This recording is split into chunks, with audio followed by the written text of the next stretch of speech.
welcome. Enjoying your blended family. Glad you're tuning in on another Monday episode. This one is all about a little self-care. Yeah, self-care is like really big right now, especially in like the social media world. I see it all over the place. I want to pamper myself.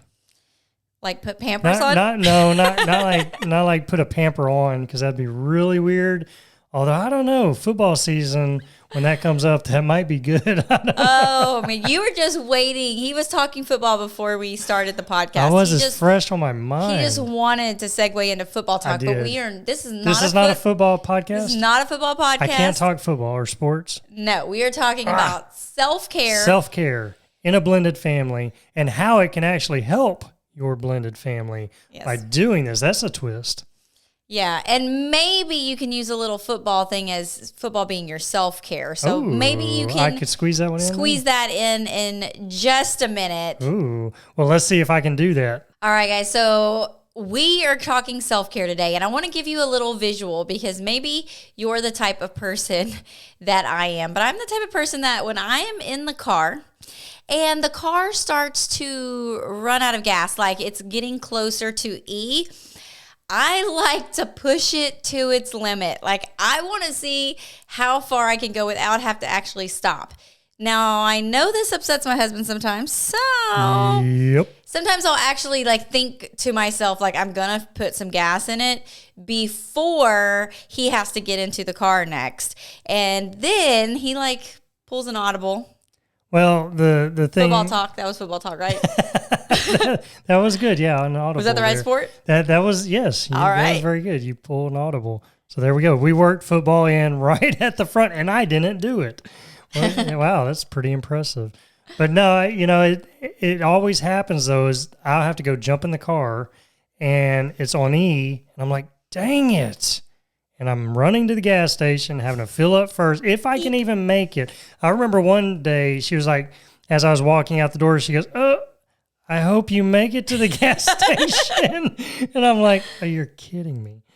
But yeah, no, that was a lesson I learned a long time ago. I remember I was working. I just moved back to Texas, and I was staying with my mom and my stepdad. And I was doing a job, and at that time I needed a truck. I didn't have one, so my stepdad let me use one of his extra trucks, and I would do that. I'd go off to my work and everything, come back, and he finally told me one day, he said, Randall, listen, he said, would you please fill the truck up? I hate it when I have to jump back in, and it's on E, and I got to go fill it up first. And I was like, oh, yes, sir. I'm not even thinking about that, but it always stuck in my mind of not... doing that to somebody else. And not letting it get to a certain point, probably. There are people in this world that don't let it get under a quarter of a tank. Now, the reason we're saying this is because our gas tank is so comparable to how we run our own self-care tank, to be able to take care of our own personal needs. And I see that reflection on how I take care of myself to how I do the gas tank. And I will run it all the way down to where there's nothing left in the car. And then when I need it to go somewhere or do something, then it causes issues. It causes some, problems that I have to try to solve. And I find myself doing that with myself, where I let myself get to a place where I have nothing else to give to anybody. Do you ever? We say that you have to be poured in so you can pour out. And that's such a powerful saying, because it's so true. If we're not refilling our tanks, we run on E and then we can't run anymore. And whenever we run on E and we can't run anymore, we can't show up for our family in a good way. And that, as a blended family, we have even more challenges that come at us, especially when we're trying to manage step-parent, step-child relationships. Yeah. And sometimes you're all on go, and sometimes you're not on go, and just a lot of things can come up to where we are fluctuating so much, and if we're not careful, we are pouring all out. And I think that's easy for parents in general. We give to our families, and we love our families. We want them to have everything. We work hard for them. We work hard for them to, just be comfortable. And we can. It's so easy for us to neglect us and give everything to them so much that we're running on E, so we're not even giving them our best. Yeah, and it feels selfish to want to step back because there is just so many things that we have to do in a family to make it function. And so to be able to step back from that and say, oh, I need me time, sounds like you're being selfish.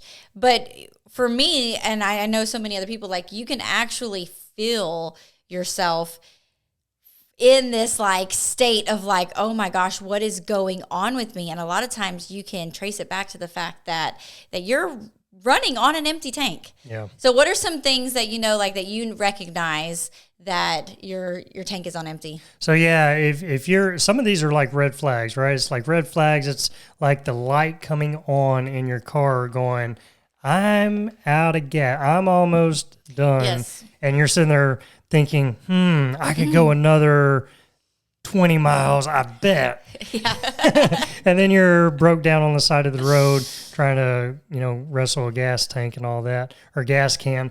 But yeah, no, if one of your lights, your indicators are if you're tired all the time, if you're just flat out like you have no energy, you're just always tired, always yawning, things of that nature, then that's a good indicator that you're running on E. You need to be refilled. So that's one. Another one would be a quick temper.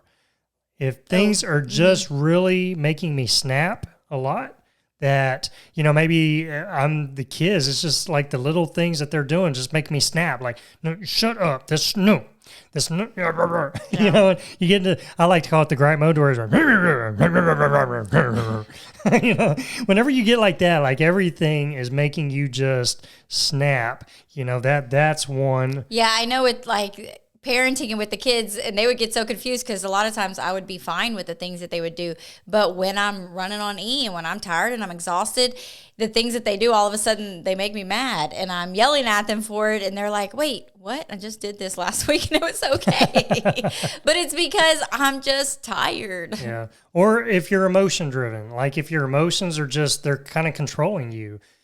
You're happy one minute, you're sad the next minute. You're, you're like a ship tossed in the waves, to where you're not in control of your emotions. Your emotions are in control of you.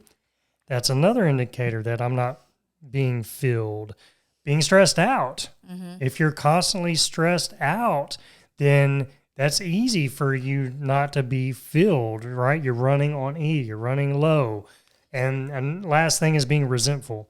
Just, starting to look at not being content, looking at other people and just kind of resenting them for maybe what they have or what they're doing or, things like that. Yeah, I see or I hear from a lot of stepmoms in particular that they are so resentful towards their stepchild or even their spouse because of the fact that they feel like they're doing all of these things and they're not getting the recognition for it, and they're running themselves ragged and they're putting themselves last. They're putting themselves on the back burner.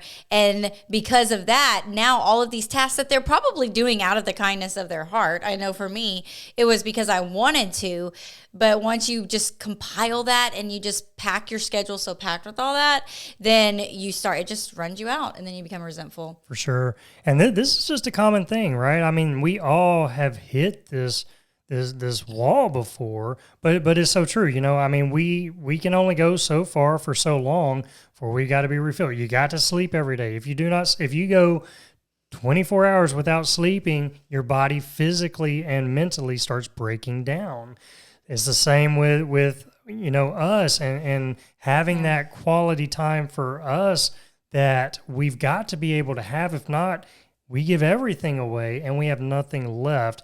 And so we're sitting here just an emotional wreck. Well, and for me, I physically will get sick. And you know this as well. Like if I'm running on E, my body starts to shut down. If I'm not taking care of myself, it starts to shut down. And that is my light coming on like, hey, there's something wrong here. We need to slow down. Well, we've had so many occasions with that to where we would be running so far, so fast, involved in so many things, work. Everybody understands, right? Yeah. Everybody knows where I'm going with this one, but we would get to that point, we wouldn't do self-care. We wouldn't take time for ourselves.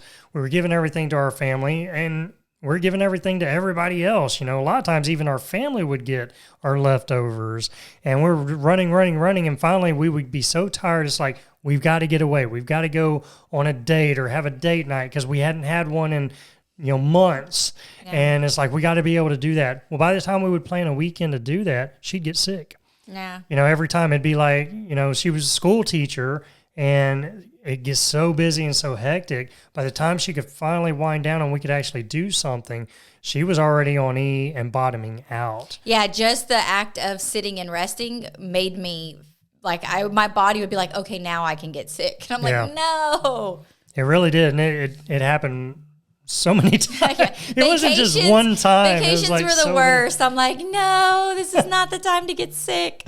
But so, there is that. Now, you got to have the balance. There's got to be a balance between all this. We're not saying that you got to have, focus completely on self-care. No, I mean, we still got to take care of our families. We still got to take care of our day-to-day stuff. All that still has to be done. But if we're not taking time, if we're not being intentional with self-care, spending some of that time, and we're going to talk about that, how to refill your tank in just a minute. We've got 4 ways to be able to do that. But if you're not taking that intentional time to really have some of that, to have some of that self-care, you'll completely run yourself out. So we're not saying quit your job. We're not saying that, you're going to go spend 5 days a week in the gym and just neglect your family. Not at all, right? Our family, we're saying no, to be there, to show up better for your family, we got to take these little acts of self-care in the meantime too. So we still have to fill our tank. So let's go ahead and get into that. So how do you refill your tank? Well, how do you do that? What's some good things? Well, and I think there's so many different answers to this. And what's really cool about some ways that we have found that help fill your tank is finding what fills your tank in particular. Because what fills Randall's tank, football, does not fill my tank. So that's not self-care for me. Football with Pampers. Torture. Football with Pampers. Oh my goodness. But that kind of stuff is not. So you hear self-care, like you hear that word out there and you're like, okay, well, if I'm going to self-care, then I need to go get my nails done, or I need to, go to a spa, like something like that's really what like comes to mind first. Or like taking a bubble bath. In my head, I have that I love bubble baths.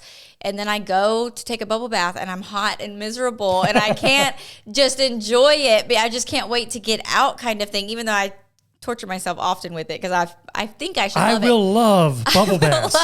I love the idea of a bubble bath, but it's going to look different for everyone. Maybe if you just had a picture of a bubble bath. Maybe. I think I just want still and quiet, really. Yeah. I want to be forced to not have to do anything else, maybe. I don't know.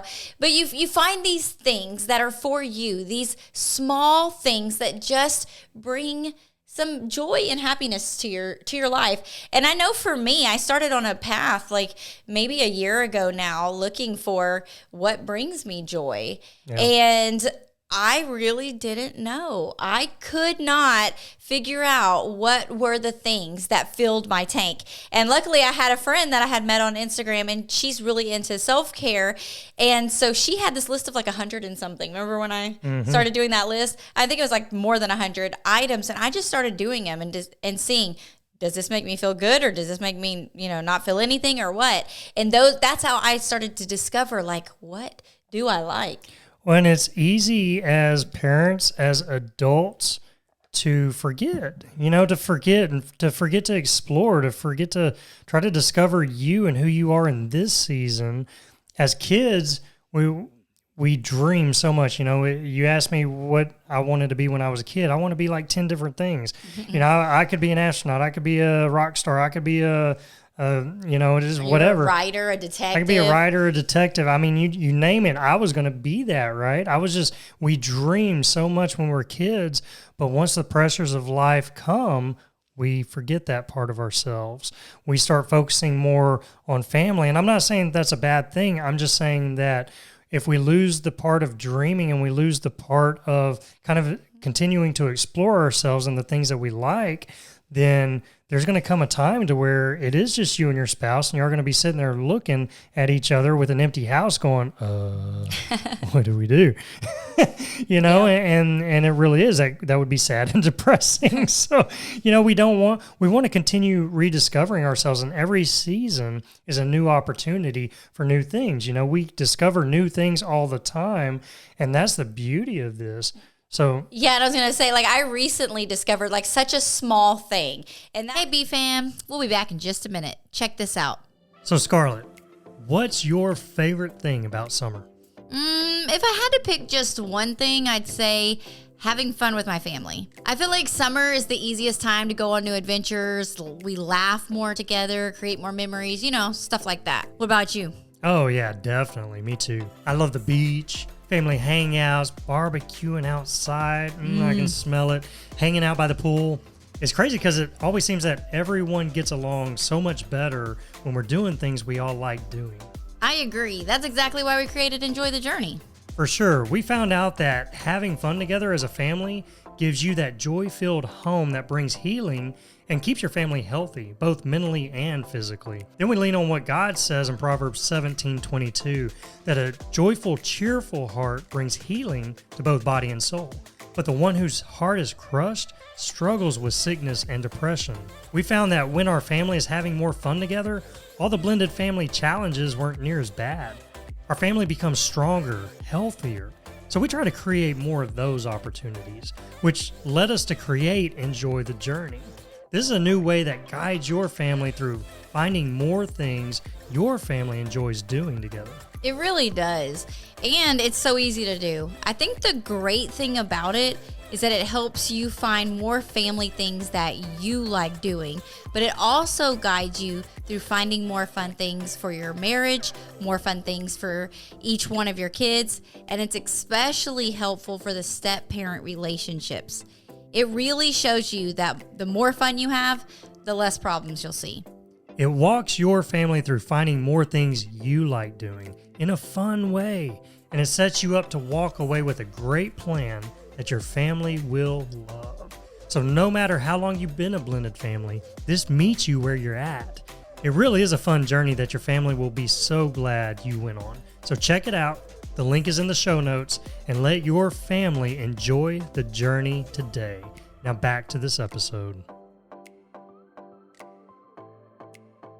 And that's what we're talking about here first, is finding these little things, these things that you can incorporate. Number one, find one small thing, or not one small thing, but find the small things that bring you joy. Yeah, that you can incorporate in your daily or weekly life. So I've been going into daycares and helping out. And in this one daycare that I go into, they had this Bath and Body Works hand soap that smelled so good that I found myself wanting to go to the bathroom there twice. But when I came and when I left, just so that I could have the scent on my hands, and I would be like, just sniffing my hands. Like, Miss Tandy, you just went to the bathroom. Why are you going again? I would even hold it to go to that daycare's bathroom because I loved the scent. It was like campfire or something. And I kept talking about it over and over. Eventually, one of our daughters was like, hey, go get it from Bath and Body Works. So I was so excited because we got like a coupon in the mail, and I was like, I'm going to go get it. And it was past the season, and it's a seasonal scent. So you couldn't have that anymore. But she ended up buying me these hand soaps for Mother's Day, and I'm putting them in the bathrooms. It's just something I wouldn't spend the money on. I buy 99-cent hand soap. But the fact that this fancy smelling, good smelling hand soap brings so much joy to me. I was telling my friend that I was running with the other day, she's like, you need to do more of that. If that brings you so much joy that you talk about it all the time, why not spend $5 on some hand soap? And I'm like, you know what? I should. And it's little things like that. It's lighting a candle with your favorite scent, or having fresh flowers in the house if that makes you feel good. For Randall, it's... Yeah, I love trying different coffees, and, I'm a coffee drinker. And he got so excited earlier. He pulled out a drink from the cabinet. He said... I did. My teas, I love doing like some tea in the afternoon, just to kind of get a little more caffeine. I'm a caffeine junkie a little bit. I've cut back. I'm a recovering caffeine junkie. There you go. Hi, my name's Randall. He's not recovering. No, Don't let him fool I'm not you. recovering. I'm just full throttle. But I found that tea, I like teas. Like, I wasn't trying to drink so much coffee. So I really did. I limited it, thank you, to the coffee that I drank in the morning. But then I did switch to tea, so I don't know. But I like a good hot tea. And once I discovered that there's so many different flavors out there, I'm like, hey. And so I was buying all different flavors of tea. And so in the afternoon, I look forward to having a cup of hot tea. It really is. It just, it brings a little joy to my life. So it really is, how to refill your tank. First off, number one is find the small things first. The small things that just bring a little joy in your life that you can start doing on the daily or on the weekly, things like that. It could be listening to your music. Maybe you got some favorite music or something that you want to listen to, or maybe it's coming home and sitting outside for a few minutes, or maybe it's waking up in the morning and sitting outside. It looks different for you, it looks different for me.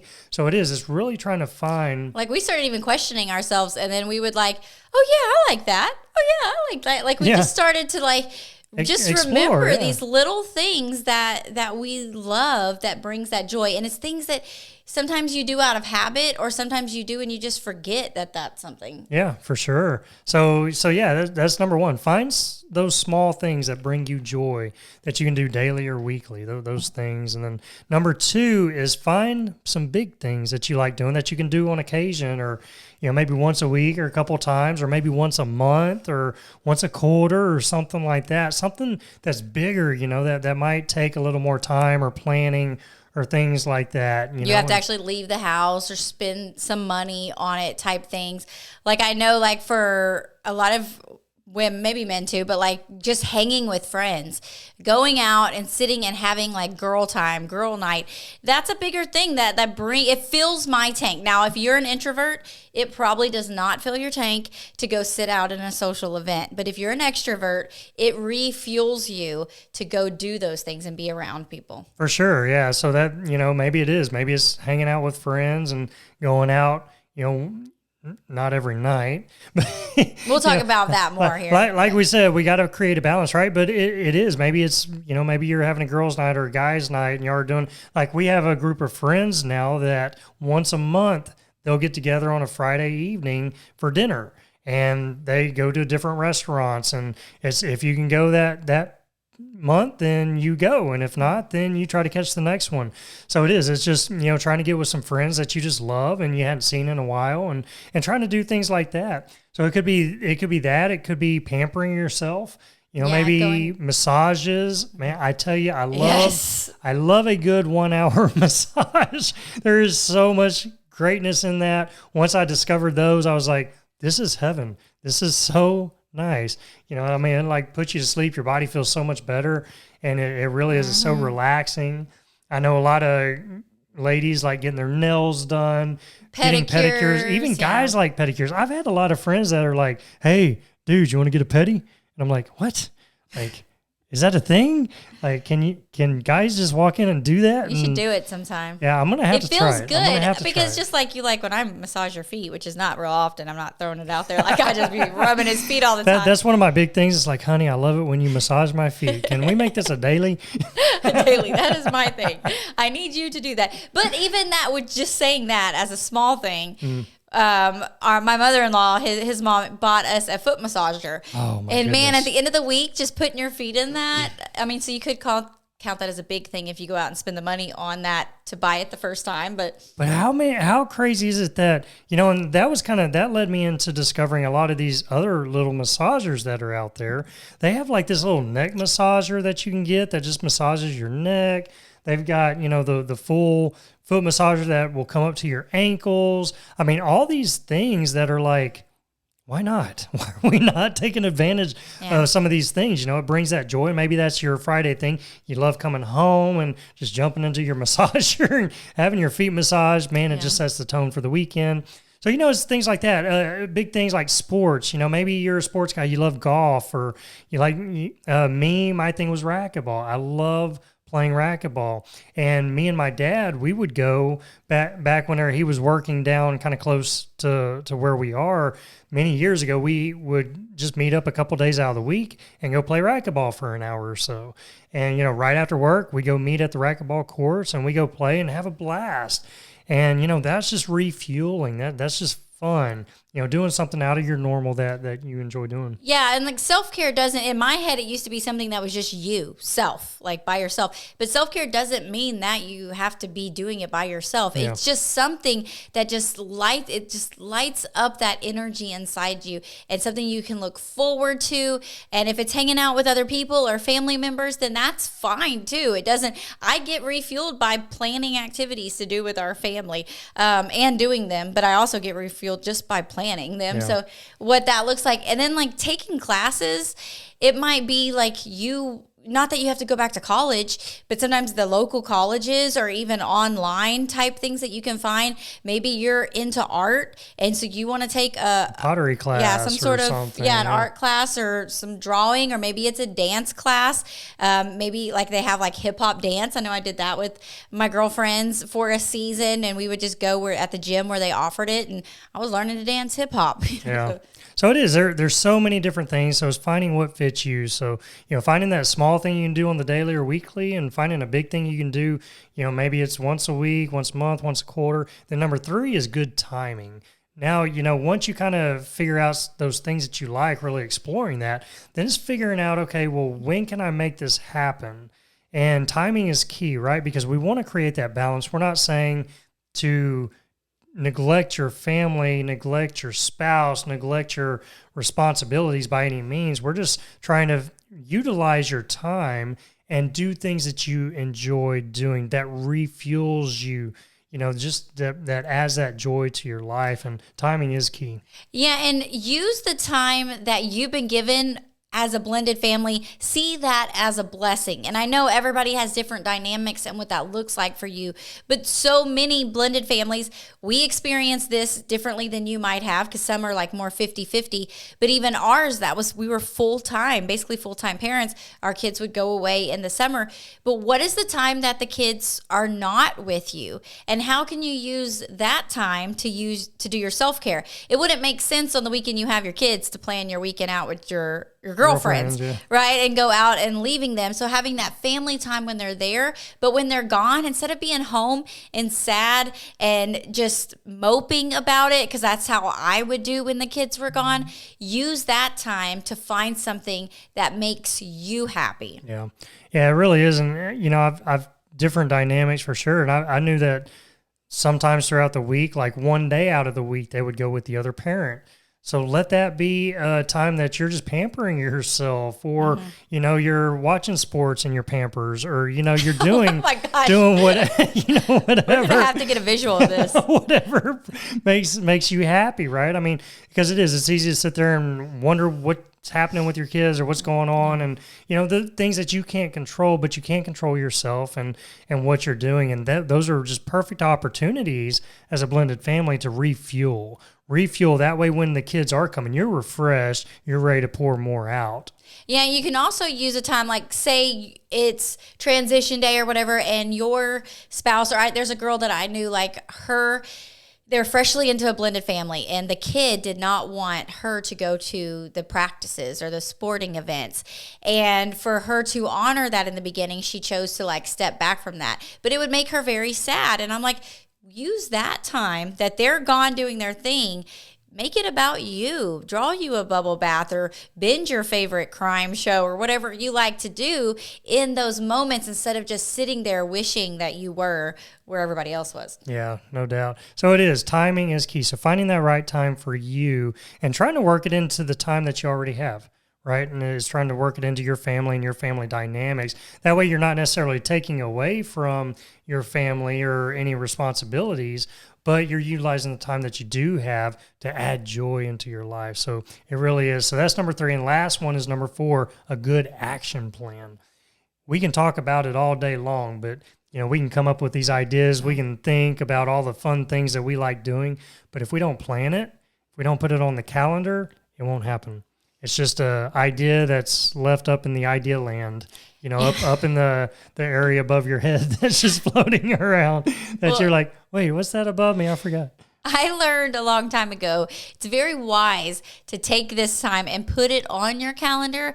That way you could say, no, I already have something going on that day, guilt-free. So, now your family member or whatever needs you to do them this favor, or even maybe the church asks you to volunteer on this day to do something, that you can look at your calendar and say, oh, no, I'm sorry, I already have plans that day, because you decided during that time you were pampering yourself. Yeah, and you're being intentional. You're putting it on the calendar, because if we don't, everything else fills up the calendar and we never do it. It's kind of like we talk a whole lot about ways you can spend time with your family and being intentional in each relationship.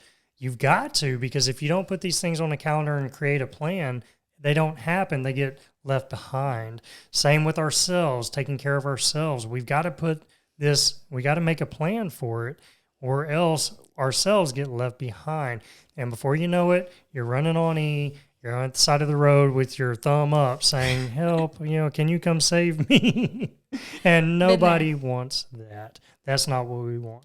And you can just give better back to your family when you are filled up. Yeah. And we use the oxygen tank, like the airplane analogy all the time. I just heard it again yesterday that someone was talking about that you have to do that. They tell you that you are going to be able to better help your child in the plane in case of an emergency if you put your oxygen mask on first and then put theirs on. Because if you're busy trying to help them and then you're losing oxygen, you pass out. Now you're both doomed.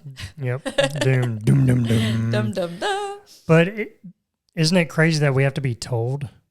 Have you ever thought about that? In an airplane, we have to be told that, because our natural instinct is to help our family. Our natural instinct is to give everything to our family. And we can't give if we're not alive. We can't give if we're not filled up. Same with the oxygen. They have to tell us, put it on you first. They're saying, no, I know things look really crazy out here. Don't put it on your kid first, because you can't help them if you're not around to help. So put it on yourself. That way now you can better help them. There's power in that. Same here. Self-care is big. You've got to make sure you're filling your tank.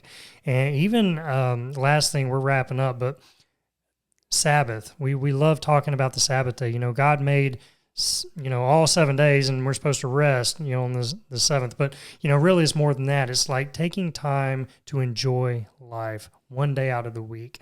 And so we've really, as a family, been trying to do more of that, and it's hard because we're used to going 7 days.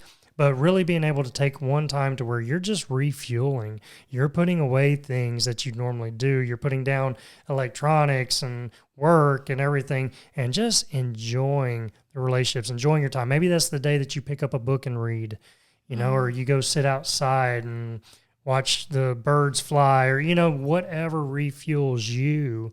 Find time to do that and make sure that you're making it happen. Yeah, and you may have to explore a little bit. You may be sitting there on a Sabbath, whatever your Sabbath is, and you're like twiddling your thumbs like, what am I supposed to do if I'm not working and looking at my phone or binging television? So that's when it's a good time to just start exploring those different things and see what you like. Yeah, good stuff. So have some self-care. Self-care is good. It's really good. Go pamper yourself. Not with diapers. Oh, man. So listen, we love you guys. Go take care of yourself so you can take care of your family, and we'll see you on the next episode. Bye. Bye. Hey, thanks for joining us today for another episode of Enjoying Your Blended Family. All the links we've talked about today, they're in the show notes below. If you've enjoyed listening, be sure to subscribe below. It's free, and it lets you know when we have another episode for you to listen to. And if you want to help us out, leave us a rating and review so that we can keep reaching more people. Until next time, remember to enjoy the moment.